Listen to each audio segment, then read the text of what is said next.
L'émission Enjeux de société est une production de TCRP, la télévision du Rocher-Percé. Il y a de ça 10 ans, il n'y avait pas autant de maraîchage. Et c'est le niveau 3 où on juge que quelqu'un est en mesure de bien évoluer dans le milieu, dans la société qui est la nôtre.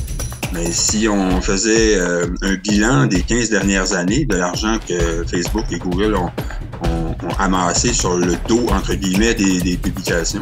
Ça recule d'il y a 20 ans à peu près. C'était un village là, par année qui fermait en Gaspésie. Donc. On le sait, le Canada a pour objectif d'être carboneutre à l'horizon 2050. Donc nous, on va monter des projets avec les pêcheurs. De faire un compost maison de qualité, c'est très possible. Quand les finances personnelles sont bien gérées, que le magasinage en soi paraît au budget et est bien déterminé, c'est un outil qui peut être très, très utile. Le patrimoine est un bien collectif dont la survie dépend plus souvent qu'autrement de ceux et celles qui s'investissent dans la sauvegarde de ces témoins matériels, de notre identité culturelle. À cet égard, l'initiative de Ricardo Larrivé d'injecter ses propres sous dans la préservation et la restauration de la maison Billard à Percé est exemplaire. L'avenir de la sauvegarde des maisons patrimoniales passe par des gens qui, comme lui, ont la passion des maisons anciennes et l'argent pour le restaurer. Aussi, il est à souhaiter que ce qu'il entreprend à Percé pour sauver le patrimoine bâti gaspésien soit suivi par beaucoup d'autres. J'en discute avec Jean-Marie Fallu, président de Patrimoine Gaspésie. Le concept de patrimoine, c'est très large. Ça concerne plusieurs catégories de patrimoine.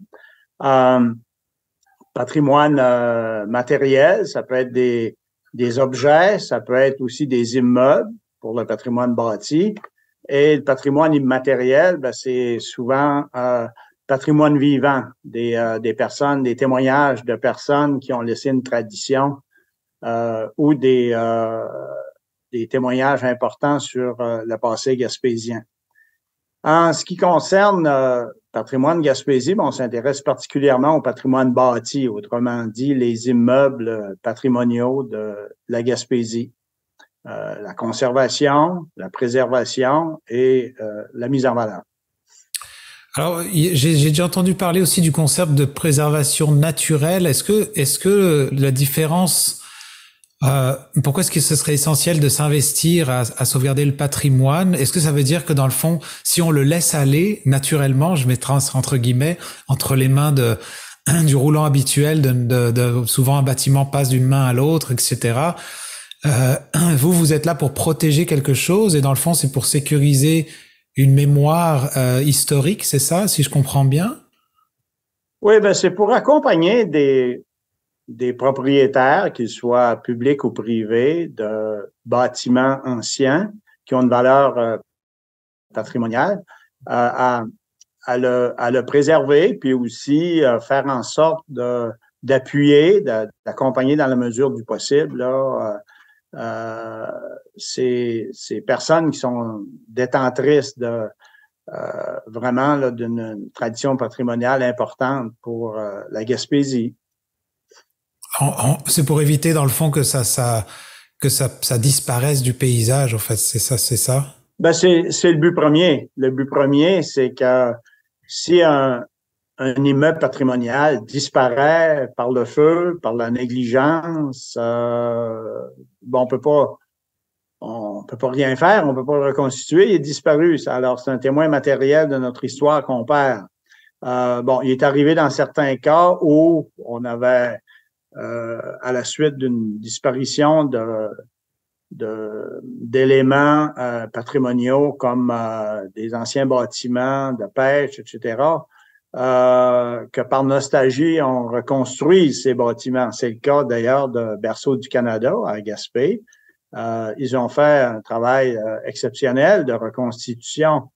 Mais à part la maison Le Boutillier, c'est une reconstitution de bâtiments qui n'existaient plus. Alors, c'est une façon, par contre, intéressante de se rappeler l'importance qu'a eu la Pointe-aux-Haras dans l'histoire de Gaspé. Alors, on le fait par des témoins matériels qu'on reconstruit. Mais l'idéal, c'est de pouvoir préserver, comme ça a été fait, des témoins authentiques, comme c'est le cas de la maison Le Boutillier qui se trouve à Berceau du Canada, entre autres. Est-ce que vous pourriez nous citer un peu justement des bâtiments comme la maison Le Boutillier qui se trouve effectivement au Berceau du Canada, mais que les gens peut-être qu'on peut trouver justement sur la pointe gaspésienne quand on fait un peu son tour de la Gaspésie. Avez-vous pour les gens qui nous écoutent, un peu des bâtiments qui appartiennent à des propriétaires ou peut-être à des organismes, mais qui sont justement sous la mire du patrimoine et de la conservation? Ben, comme en Haute-Gaspésie, il y a un élément, un ensemble patrimonial très intéressant à Buisson-Rebours, qui est l'ancienne maison de la famille Rioux. Alors, c'est une ancienne maison de type maison québécoise et qui mériterait d'être préservée. Bon, elle appartient, si ma mémoire est encore bonne, à la famille Rioux, sinon à des gens proches de la famille Rioux. Maintenant, ces gens-là ont souvent pas les moyens de préserver, comme ce bâtiment-là n'est plus habité. Mais pour la Haute-Gaspésie, il mériterait vraiment que la MRC et la municipalité de Rivière-Claude, je pense, se préoccupent de préserver ce bâtiment parce que c'est un bâtiment qui est fidèle aux petites maisons que se construisaient les premiers colons qui venaient habiter sur le versant nord de la Gaspésie. Et puis, ben, il y en a bien d'autres. À Gaspé même, il y a la maison Cruz, on appelle ça la maison Cruz, qui est au sud du parc nautique, de l'Office du tourisme, et qui mériterait vraiment d'être restaurée, prise en charge. La famille Cruz n'est plus à Gaspé, mais le bâtiment est en vente, et puis la ville de Gaspé devrait en urgence se préoccuper de s'assurer de la préservation du bâtiment, parce qu'un bâtiment qui n'est pas occupé, qui n'est pas habité, ça détériore plus rapidement que d'autres.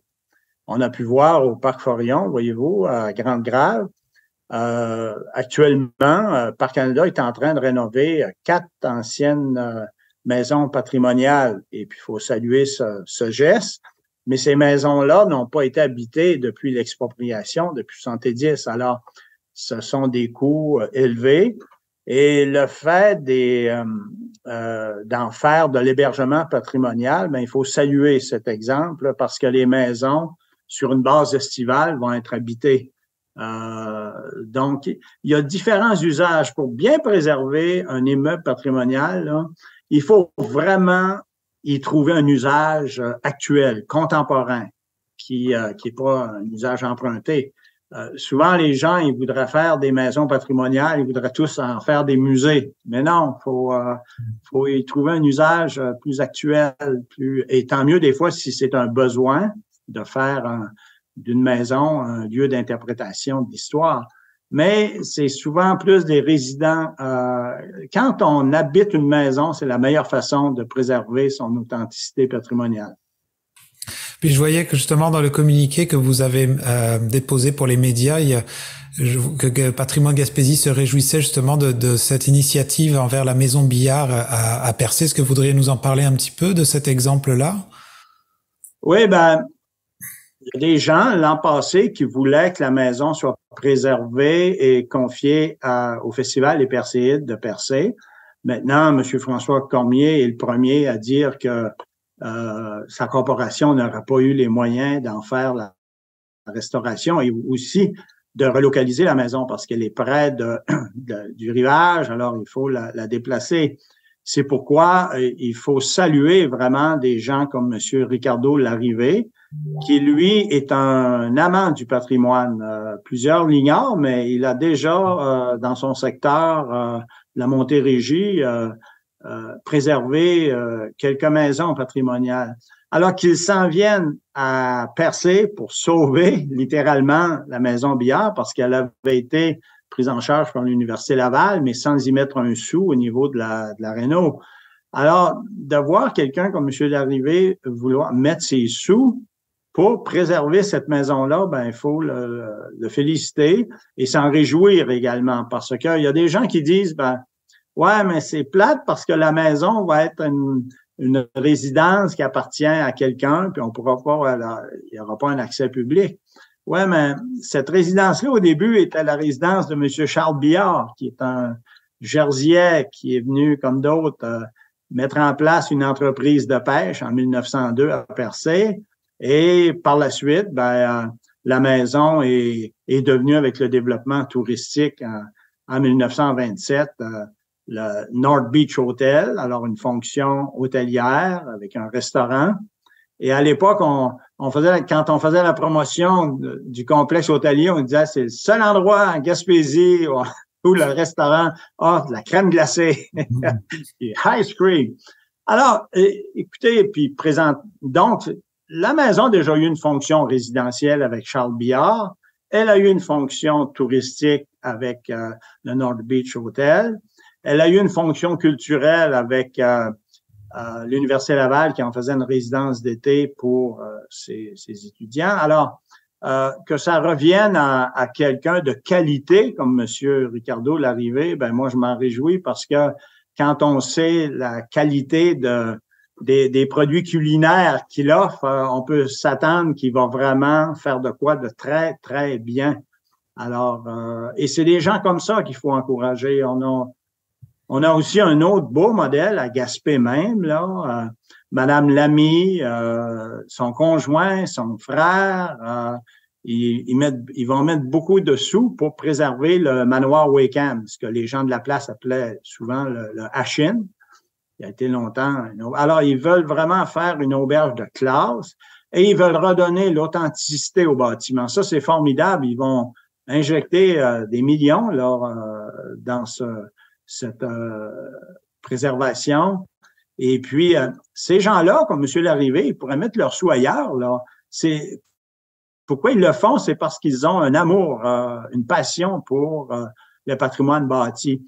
Et de plus en plus, on va voir, il faudra encourager ces gens-là, des gens de l'entreprise privée qui ont fait carrière, qui ont des sous, à l'investir. Parce que c'est pas seulement les deniers publics qui doivent aider à préserver le patrimoine.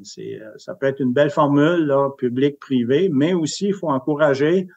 Et ça se fait beaucoup aux États-Unis, ça se fait au Canada anglais, et de plus en plus au Québec, on a des gens qui font de l'argent, puis tant mieux. Alors, des gens qui sont millionnaires, qui ont des sous, puis qui aiment le patrimoine. Alors, c'est vraiment un nouveau mouvement qui est très intéressant pour la Gaspésie. Évidemment, ces gens, ils en font leur résidence d'été ou même leur résidence, un hôtel permanent, comme va devenir le manoir Wakeham. Et puis, c'est ça qui redonne vie au patrimoine. Le patrimoine, là, il faut pas qu'il soit figé dans le passé. Il faut y donner un usage plus actuel. Alors, Patrimoine Gaspésie se réjouit de ces belles actions qui sont en train d'être mises en place là à Gaspé puis à Percé. Est-ce que vous pensez que, ou peut-être que ça l'a déjà été ou pas, que c'est plus facile de raser, faire du neuf ou de garder? Parce que des fois, c'est une question de mode ou y a-t-il des phénomènes où aujourd'hui c'est un peu plus présent de vouloir conserver que dans le passé? Est-ce que vous sentez comme là, c'est plus facile d'intervenir aujourd'hui culturellement avec les gens? Oui, il faut dire qu'il y a une plus grande sensibilité à la préservation du patrimoine qu'autrefois. Il faut aussi dire que le gouvernement actuel de M. Legault fait un effort. Il y a un intérêt qui peut être politique, nationaliste, mais le fait de vouloir mettre en place là des espaces bleus au Québec, pour la Gaspésie, c'est un beau geste parce que M. Legault va laisser en héritage, justement, des empreintes liées à l'identité québécoise et puis le fait d'avoir choisi la Villa James à Percé. Écoutez, si le gouvernement s'en était pas mêlé, là, la Villa James, elle était vraiment en risque à cause de l'érosion de la falaise. Alors, on voit que du côté gouvernemental, là, il y a vraiment un souci. Faut dire aussi que le gouvernement du Québec s'était fait brasser un peu par la vérificatrice générale du Québec en 2020 lorsqu'elle avait fait un rapport sur le patrimoine en disant que le ministère de la Culture est un très mauvais exemple qu'elle s'occupait pas adéquatement de son parc immobilier. Il faut comprendre aussi que c'était pas volontaire, c'est que le ministère n'avait pas les ressources financières, n'avait pas les ressources humaines pour s'occuper de tout son patrimoine. Alors, la loi a été modifiée en 2021 pour essayer de donner plus de pouvoir aux MRC, aux municipalités en matière de patrimoine. Mais là, voyez-vous, les MRC peuvent citer des bâtiments. Ils ont une obligation de faire un inventaire du patrimoine bâti. Mais il n'y a pas encore beaucoup d'argent qui vient avec ça, parce que c'est beau faire des études, faire des inventaires, mais quand on arrive à une action précise, ben il faut que le gouvernement du Québec puisse soutenir les municipalités puis les MRC dans justement la mise en valeur, la préservation et mise en valeur d'immeubles qui sont jugés prioritaires. L'inventaire est intéressant parce qu'il permet de prioriser des éléments exceptionnels. Et puis à ce moment-là, les municipalités se doivent, suite à ça, de dire dans les éléments qui ont été identifiés par des experts d'exceptionnels, il faut les préserver. Là, on n'a plus le droit de faire ce qui s'est déjà passé, laisser à l'abandon des bâtiments. Parce qu'il faut comprendre aussi sur le plan fiscal qu'un bâtiment patrimonial, ça rapporte pas beaucoup à une municipalité. Voyez-vous, une vieille maison, là, si on la met à terre puis on fait une nouvelle maison, ça a des retombées fiscales bien plus alléchantes. Alors, d'un côté, les municipalités, il faut comprendre leur jeu. Ils veulent vraiment ne pas augmenter les taxes des citoyens, etc. Alors, c'est pourquoi il faut qu'il y ait une aide qui vienne suppléer le moins-value, si vous voulez, de la préservation d'un bâtiment ancien, plutôt que de laisser se détériorer. Et c'est souvent arrivé, hein, on laissait un bâtiment se détériorer, puis après ça, on disait, là, il est trop tard, ça va coûter trop cher, c'est pas sécuritaire. Et là, on peut plus évoquer ça présentement, là. On est vraiment conscient, on a vraiment des documents scientifiques, des inventaires du patrimoine qui vraiment dit, écoutez, vous avez 2-3 bâtiments, là, il faudra absolument agir dessus. Un exemple, à Cloridome. Il reste à Cloridome un des derniers entrepôts frigorifiques de la Gaspésie.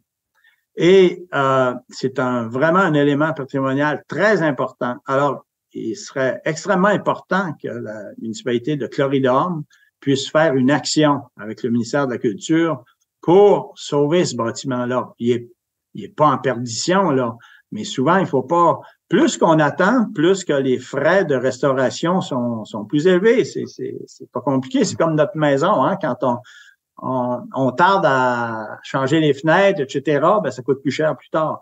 Alors, il faut vraiment... mais il y a comme moi, je me dis, on est dans une belle période actuellement, là.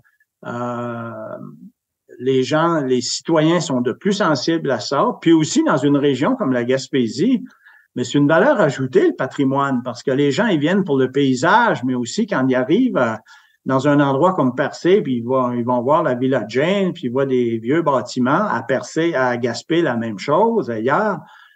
Même au Parc Forillon, voyez-vous, le Parc Forillon, c'est un parc naturel, mais les gens adorent l'enclave culturelle qui est Grande-Grave, la Maison Blanchette, puis là, les maisons patrimoniales. Ça va être vraiment un attrait supplémentaire pour attirer des touristes à Forillon, parce que les gens, qu'ils soient québécois, canadiens, européens, américains, ils sont très sensibles à visiter des lieux patrimoniaux. Pour terminer, j'aimerais ça, si vous pourriez me dire en quelques phrases, pour les gens qui nous écoutent, parce que je sais qu'il y en a qui ont la piqûre justement et qui apprécient les éléments où il y a de l'histoire, où il y a du vécu. D'autres peuvent voir ça comme un vieil objet, on voudrait le mettre quelque chose de neuf à la place. Et entre les deux, il y a peut-être ceux qui cherchent à s'intéresser un peu. Qu'est-ce que vous auriez à dire l'importance pour démontrer l'importance de garder, de sauvegarder justement ces patrimoines bâtis-là? C'est une question, je pense, de fierté, d'identité. Et il faut, c'est comme toute valeur, hein, il faut vraiment alimenter ces valeurs-là. On a longtemps dit en Gaspésie, Passepébiac est un beau cas. Dans les années 1960, il y a un comité de citoyens qui dit qu'il faut préserver les bâtiments Robin, les vieux bâtiments Robin. Puis là, la population était divisée. D'autres personnes disaient « Hey, mais si vous pensez qu'on va préserver les bâtiments d'une compagnie qui nous a exploités de génération en génération, alors c'est aussi ça le patrimoine. C'est vraiment des vestiges matériels d'un passé qui est pas toujours glorieux. Mais il faut justement, et c'est ça que le comité avait mis en place comme idée de base, il faut justement garder ces bâtiments-là pour se souvenir de ce qui s'est passé.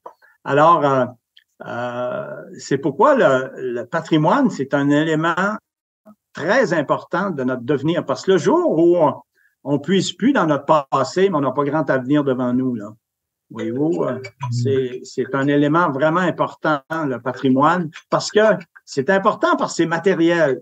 Et c'est important parce que le matériel est visuel.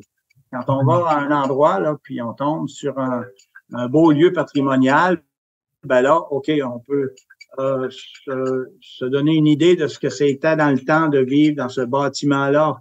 On a des petits bâtiments, des fois en Gaspésie, puis il y avait une grande famille de 12 personnes qui habitaient ça. Alors, c'est intéressant de dire comment ils ont pu survivre dans un espace si restreint. Alors, c'est pour toutes ces raisons-là que ça nous permet de comprendre vraiment le courage de nos ancêtres aussi à travers les espaces physiques qu'ils nous ont laissés.